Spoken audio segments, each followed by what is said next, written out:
नमस्कार, आप देख रहे हैं साधना न्यूज और आपके साथ मैं हूं देवेंद्र पटेल। जाहिर सी बात है, चारों तरफ हाय हाय कोरोना और हाय हाय कोरोना वायरस इस कदर फैल चुका है कि इसको पार पाना बहुत मुश्किल लग रहा है।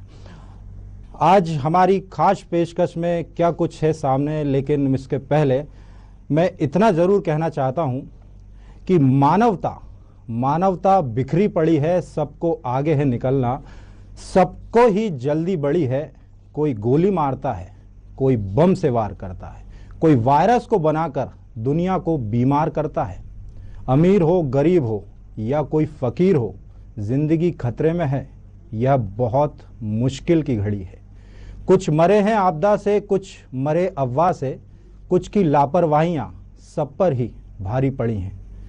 इस मर्ज ने सबको अकेला कर दिया, सिर से लेकर पांव तक कुतर दिया। ए खुदा, सबको हिम्मत दीजिए, सबके माथे पर शिकन पड़ी है। सच क्या है, झूठ क्या है, फिर कभी देखेंगे। इतना तो लग रहा है, राजनीति सबसे बड़ी है, राजनीति सबसे बड़ी है। जी हाँ, वर्तमान परिदृश्य में अगर हम सिर्फ मध्य प्रदेश की बात करें तो क्या स्थिति है। विपक्ष और पक्ष दोनों ही एक दूसरे पर कोरोना वायरस को लेकर व्यवस्थाएं न होने का दावा अपने अपने प्रस्तुत करते हैं। क्या परिस्थिति है, क्या नहीं है, सभी जानते हैं। दुनिया के कुछ राष्ट्र प्रमुखों की अगर बात करें तो खुद को खुदा समझ रहे हैं। कोई जिए या मरे, उनको लेकिन क्या पड़ी है, ये सही बात है। लेकिन देखा जाए तो सरकार इस मोर्चे पर सफल रही है या नहीं, ये कहना जल्दबाजी जरूर होगी। विपक्ष कमजोर नजर जरूर आता है, देश हित में हो या मजबूरी में, कहना मुश्किल है।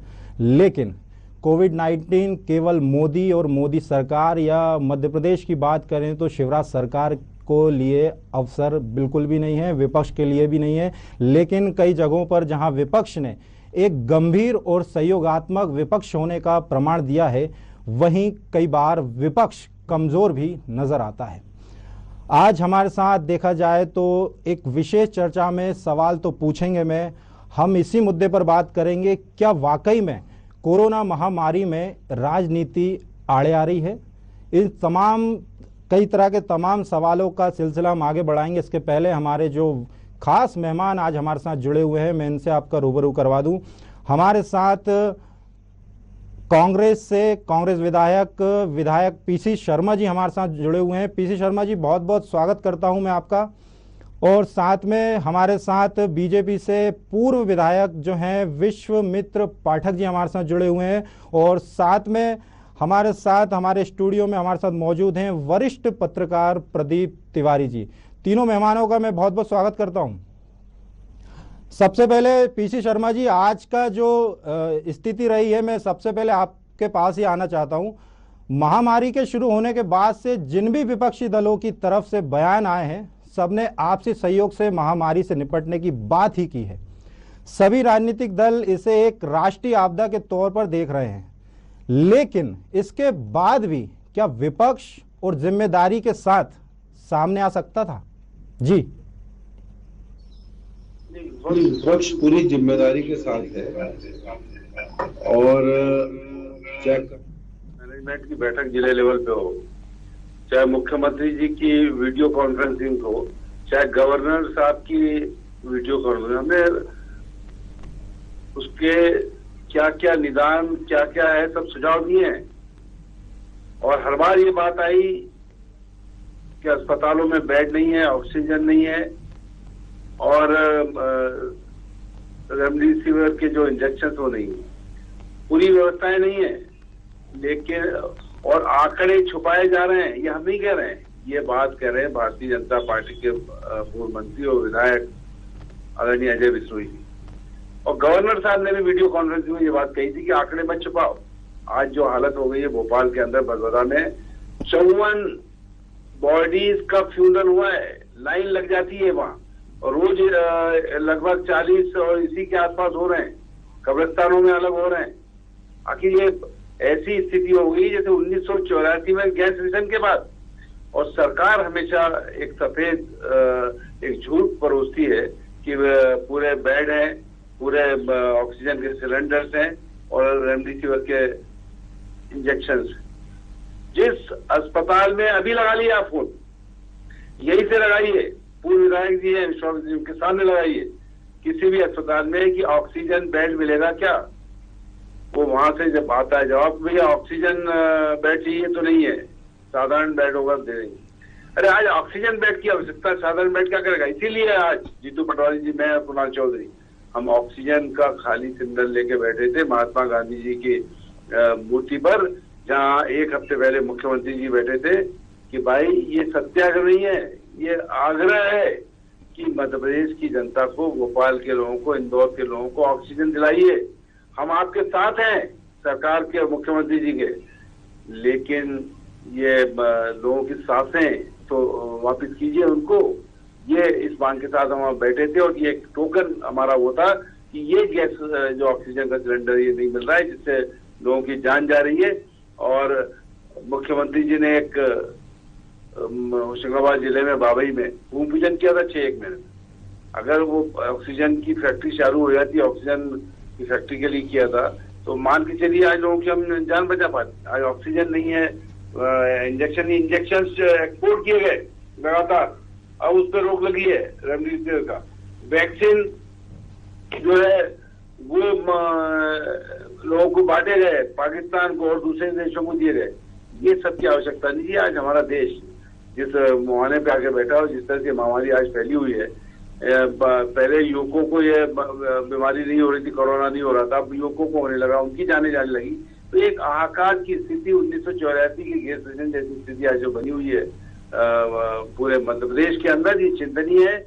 और कांग्रेस पार्टी ने हमेशा ये कहा है, कांग्रेस जनों से हमारे कमलनाथ जी ने कहा है कि हम इसमें मदद करेंगे। हमारे जो इंदौर के विधायक हैं शुक्ला जी, उनने तो कहा कि आप पैसे में चेक ले लो मुझसे, लेकिन रेमडेसिविर जो इंजेक्शन है उसको बुलवा दिए। यहाँ हमको इंजेक्शन लेना होता है तो एसडीएम को फोन करते हैं कि फला अस्पताल में फला मरीज है, इसको आप ये रेमडेसिविर के इंजेक्शन दिलाइए।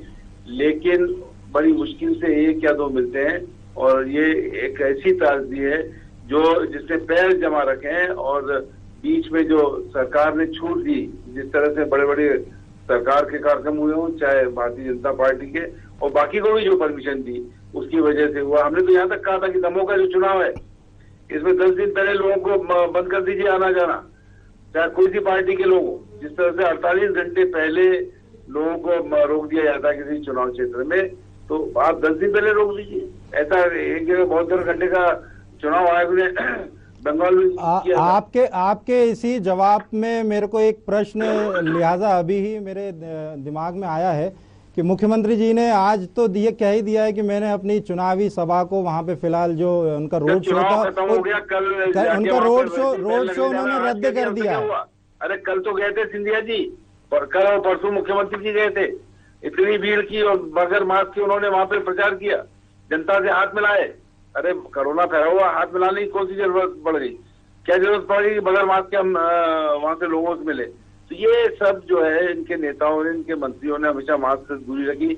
इनके जो मंत्री हैं, हेल्थ मिनिस्टर 1 महीने से गायब है, बाकी मिनिस्टर गायब है। मध्य प्रदेश की जनता को भगवान भरोसे छोड़ दिया कि जो तुम्हारा होना हो कोरोना से हो। और ये मान के चलिए कि दमोह में लॉकडाउन 18 तारीख से ऐसा लगेगा, क्योंकि जो आंकड़े वहां छुपाए जा रहे हैं, कितने टेस्ट हुए, कितनी जान गई, ये बताया नहीं जा रहा है। और वहाँ के व्यवसायी, वहाँ के लोग इस चीज को भुगतना पड़ेगा।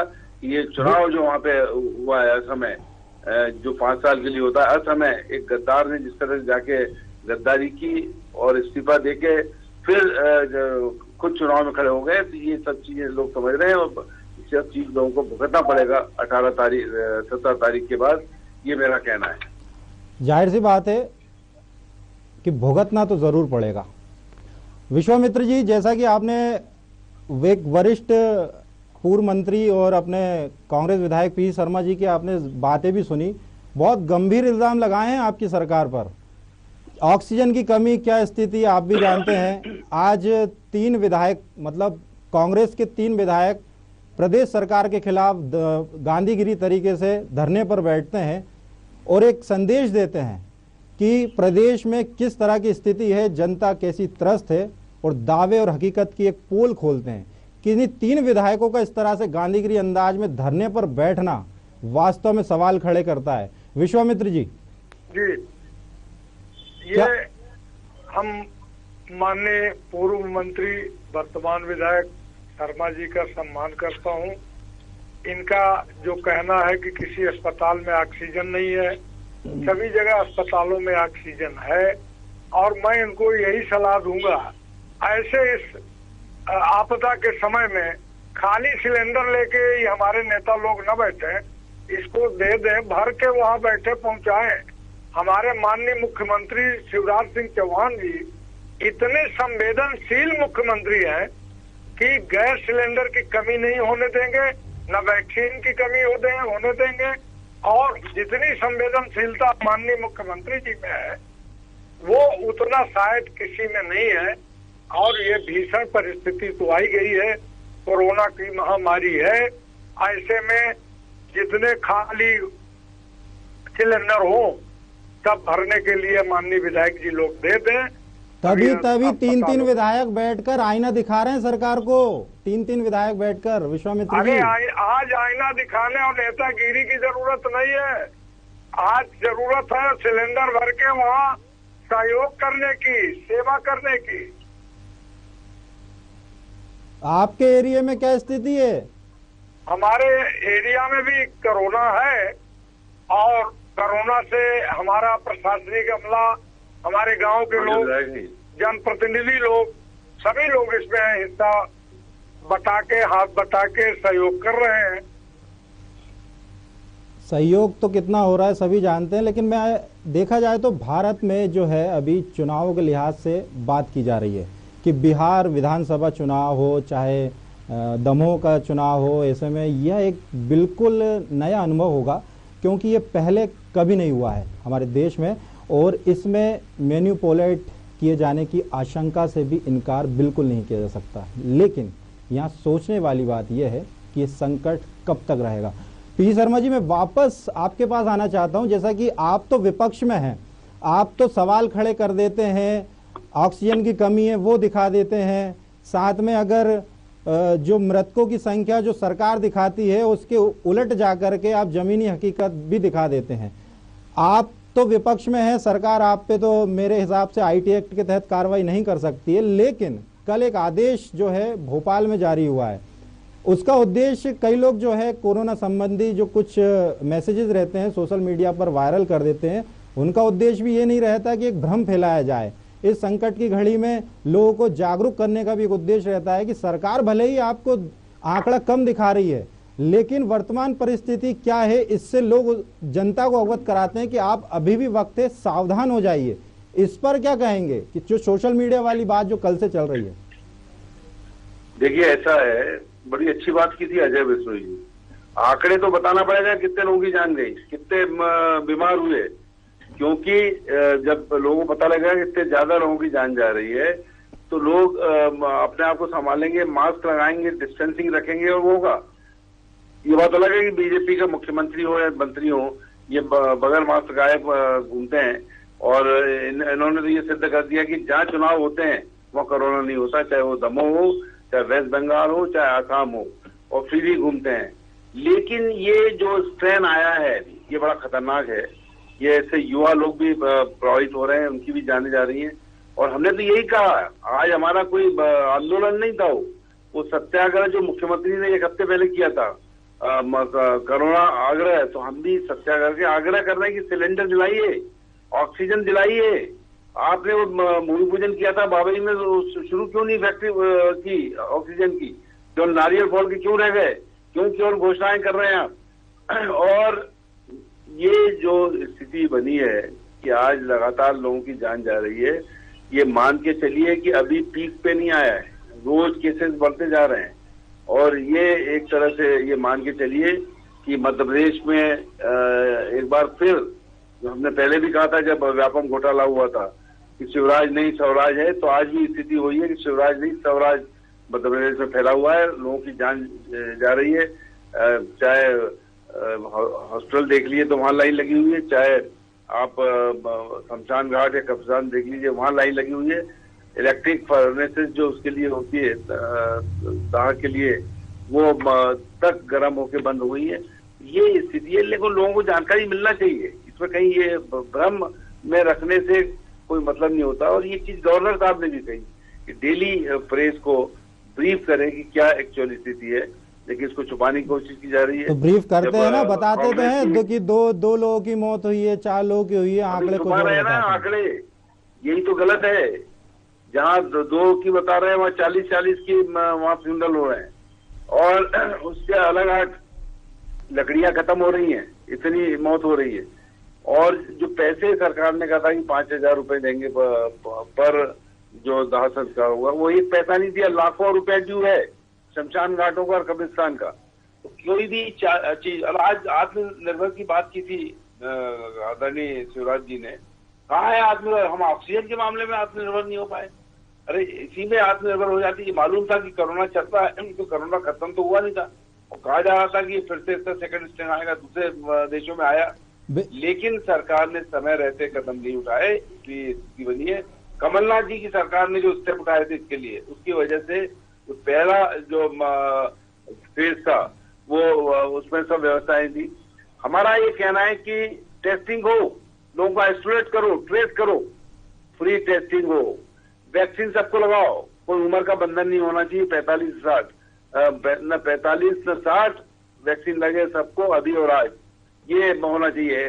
बिल्कुल, ये आपने नारा दिया था, बाहर भेजना बंद करो, और ये इंजेक्शन बाहर भेजना बंद करो, इलाज फ्री हो। आज जब मुख्यमंत्री जी एडमिट थे, मैं भी था, वीडी शर्मा बीजेपी का अध्यक्ष, वो भी एडमिट, तब फ्री इलाज होता था सभी अस्पतालों में। जितने अस्पताल हैं सब टेक ओवर कर लेना चाहिए, प्राइवेट भी सरकार को। जितने डॉक्टर्स, जितने कंपाउंडर्स, नर्सेज रिटायर हो गए, उनको भी बुलाओ। वार में जो स्थिति होती है वो करना चाहिए, और एक जो अस्पताल है उसके अंदर टेंट लगा दो। जब इंजर्ड होता है आदमी वार के अंदर, तो टेंट के अंदर उसका ट्रीटमेंट होता है। तो ये सब चीजें अगर सरकार करेगी तब जाके काबू पाया जा सकता है इस कोरोना से। और नहीं तो ये घोषणाएं करते रहेंगे, घोषणावीर मुख्यमंत्री है, मास्क लगाएंगे नहीं और ये कोरोना फैलता रहेगा, लोगों के काम धंधे बंद हो जाएंगे। लॉकडाउन कर दिया है फिर 19 तारीख तक, फिर लॉकडाउन भी बढ़ा देंगे, और लॉकडाउन बढ़ा के लोगों शर्मा जी बिल्कुल, बॉम्बे और दूसरी शर्मा जी हमारा उद्देश्य भी यही है, फिर फैलेगा कोरोना। ये सब स्थिति है, हमारा उद्देश्य भी यही है। आपको हम इस तरह की लाइव डिबेट में बुलाते हैं ताकि आपकी जो चर्चाएं हैं, जो आप मुद्दे उनको सुझाते हैं, वो सरकार तक पहुंचे। विश्वामित्र जी, मैं आपकी जानकारी में एक बात ला दूं, बीते वर्ष जब कोरोना वायरस ने इस देश में दस्तक दी थी, तब मध्य प्रदेश में कोविड एडवाइजरी कमेटी का गठन किया गया था, जिसमें 13 लोगों को, 13 अच्छे डॉक्टरों को उसमें सदस्य बनाया था। लेकिन आपकी ही सरकार ने अभी तक उस कमेटी के एक भी सदस्य को बुलाकर एक बैठक नहीं बुलाई। वर्तमान परिस्थिति क्या हो रही है, ना ही उनके अभी तक एक भी सुझाव लिए।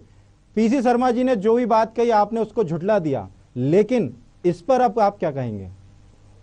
नहीं, इसमें हमारा झुठलाने का मतलब केवल ये है शर्मा जी की बातों को हम बता रहे हैं कि आज नेतागिरी की जरूरत नहीं है, सेवागिरी की जरूरत है। आज सेवा करिए। आज भयावह स्थिति है, पूरे जिलों में है, और माननीय मुख्यमंत्री जी वास्तव में बड़े संवेदनशील हैं, और वो मीटिंग नहीं बुलाएंगे, या उनकी उच्च समिति की कमेटी या उनको बैठक हुई है उनकी, ऐसा हम एक दिन न्यूज में सुने थे। अब ये उनकी बात है, जिम्मेदारी है कैसा वो सोच रहे हैं, लेकिन ऐसी स्थिति में हम सबको मिलके सेवा करनी चाहिए। ऐसे भयावह स्थिति में सबको हेल्प करना चाहिए। सभी हेल्प ही कर रहे हैं पाठक जी। खैर, यहाँ ये सोचने वाली बात है कि ये संकट कब तक रहेगा, ये तो कोई कह नहीं सकता, लेकिन क्या भविष्य में बंगाल में, यूपी में भी, या फिर मध्य प्रदेश में भी ऐसे ही चुनाव होंगे? यह सवाल है कि क्या एक एक नए दौर में हम प्रवेश इस तरीके से ही करेंगे? तिवारी जी, हमारा मतलब ये है, सुन लीजिए एक सेकंड, ये छत्तीसगढ़ और महाराष्ट्र में बताएं, हमारे मध्य प्रदेश में स्थिति अभी भयावह नहीं है, व्यवस्था चल रही है, और हमारे मुख्यमंत्री जी स्थिति को संभाल लेंगे, हमको पूरा भरोसा है, पूरा विश्वास है।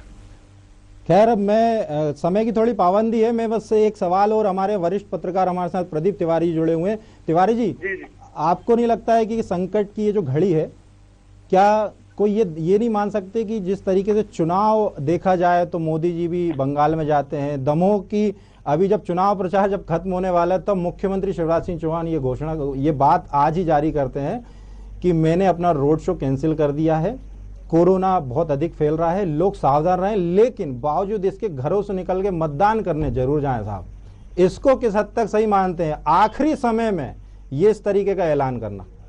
देखिए देवेंद्र जी, आज की जो वर्तमान परिस्थिति है वो कोरोना महामारी से पूरा देश जूझ रहा है और मध्य प्रदेश भर की बात नहीं है, महाराष्ट्र हो, छत्तीसगढ़ हो, सभी राज्यों में इस तरह की भयावह स्थिति बनी हुई है। आप देखेंगे कल भोपाल में ही 836 मामले कोरोना के निकले हैं और जिसमें तकरीबन 40 से 50 लोगों की कोरोना से मौतें हुई हैं। तो मुझे लगता है कि वर्तमान परिस्थिति को देखते हुए सरकार को अब ठोस कदम उठाने की आवश्यकता है। घोषणा और बातचीत करना ये अलग बात है, लेकिन धरातल में हमारी परिस्थिति क्या है इसको समझने की जरूरत है।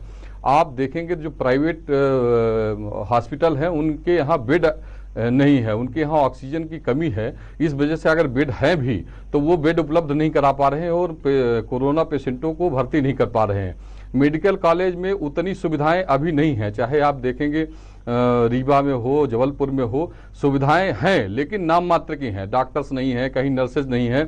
तो इन सब व्यवस्थाओं को अभी नहीं, ये पहले से ही तैयारी करके रखनी चाहिए, क्योंकि मालूम था पिछले सालों में कोरोना से कितनी भयावह स्थिति बनी है। उसका बड़ा स्टैंड जो है अभी वर्तमान में आने जा रहा है। तो मुझे लगता है इनके बचाव के लिए एक मॉनिटरिंग सिस्टम सरकार को खड़ा करना चाहिए और जो प्राइवेट कॉलेज हैं उनको अंडरटेकिंग कर करके आप देखें तो जो मेडिकल कॉलेज हैं उनसे एफिलिएशन करें, उनके सीनियर डॉक्टर उनको सजेस्ट करें, उसके आधार पे कोरोना जो पेशेंट हैं उनको भर्ती करें। चूंकि अगर इन सब व्यवस्थाओं को ठीक नहीं करेंगे तो मुझे लगता है कि जो गरीब तबका है, जो मध्यम वर्गीय है, आप देखेंगे लॉकडाउन से बड़ा नुकसान हो रहा है आम आदमी का। जो मध्यम वर्गीय है, मध्यम वर्गीय के परिवार को आप देखें, जो बड़े लोग हैं उनके पास पैसे की कमी नहीं है, सुविधा है, वो बड़े हॉस्पिटल में जाके ट्रीटमेंट करा लेंगे। लेकिन छोटे स्तर के लोग हैं जो रात को चाय का ठेला लगाते हैं, सब्जियों के मार्केट में सब्जियां बेचते हैं, तो वो पर डे के रोजमर्रा से अपनी कमाई करके और अपना घर चलाते हैं।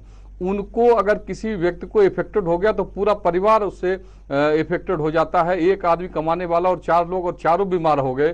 तो मुझे लगता है सरकार को उन लोगों को भी विचार करना, सरकार अभी व्यवस्थाएं करने में भी लगी है। अभी हाल ही में कमिश्नर बदल दिए गए, हेल्थ कमिश्नर बदल दिए गए, स्वास्थ्य मंत्री भी आज दौरा कर रहे हैं, प्रदेश के कई मंत्रियों को प्रभार दे दिया गया है, तो जिले में जाके दौरा करेंगे। लेकिन इन सब चीजों से कोरोना से मुक्ति नहीं मिलनी है, कोरोना हमारे साथ चलना है। कोरोना के लिए हमको कुछ ऐसे ठोस कदम उठाने पड़ेंगे कि हम दिनचर्या की स्थितियों को बहाल भी करें, लॉकडाउन कम करना पड़े हमको, और हम आम आदमी को सुरक्षित करें। जैसा पीसी शर्मा जी ने अभी कहा कि आप देखेंगे लकड़ियों की कमी हो गई है, जहां जो सब रखे जा रहे हैं वहां व्यवस्था नहीं है। लोग, ऐसी स्थिति आ गई है, अभी आप कई मेडिकल कॉलेजों में, मेडिकल कॉलेज के एक हायर डॉक्टर्स का मैसेज भी आया था हाल ही में कि साहब हमारे यहाँ बहुत भयावह स्थिति है, 15-15, 20-20 पर डे लोग आ रहे हैं, तो हम बेड नहीं उपलब्ध करा पा रहे हैं। तो इन सब चीज़ों को सरकार को देखना पड़ेगा और एक सिस्टम बनाना पड़ेगा, क्योंकि चुनाव तो होंगे ही, चुनाव होंगे, दिनचर्या चलती रहेगी, लेकिन कोरोना की महामारी से हम कैसे निजात पाएं, इसके लिए एक बड़ी टीम बनाकर और सरकार को महत्वपूर्ण कदम उठाने पड़ेंगे, तब जाके कहीं कोरोना से हम पार पाने की स्थिति में आ पाएंगे। बिल्कुल, बहुत कड़े कदम उठाने की यहाँ पे आवश्यकता है। तीनों की मैं अंतिम दौर की इस सवाल जवाब के सिलसिले को मैं ही विराम देता हूँ, और आखिरी में जो तीनों की मुझे एक एक बात याद रह जाती है, जैसे कि पीसी शर्मा जी ने कहा कि जो स्थिति है उस पे लेकर सरकार गंभीर हो। दूसरी बात जो मुझे विश्वामित्र पाठक जी की याद रह जाती है, उन्होंने कहा कि राजनीति करने का मुद्दा नहीं है, सबको मिलकर काम करना पड़ेगा। और तीसरी बात जो हमारे वरिष्ठ पत्रकार प्रदीप तिवारी जी के साथ जो उनकी बात मुझे याद रह जाती है, वो ये है कि इसमें कुछ ऐसे सुझाव जो हैं, जो लोगों से, जो कुछ अच्छे समाजसेवियों से निकलकर सामने आते हैं, सरकार को उनको भी अमल पे लाना चाहिए। दिनचर्या है, चलती रहेगी, लेकिन इस महामारी से बचना ही बहुत ज़रूरी है। साथ में मैं दर्शकों से भी कहना चाहूँगा, आप भी घर पे रहिए, सुरक्षित रहिए। फिलहाल इतना ही, दीजिए इजाज़त, नमस्कार। धन्यवाद।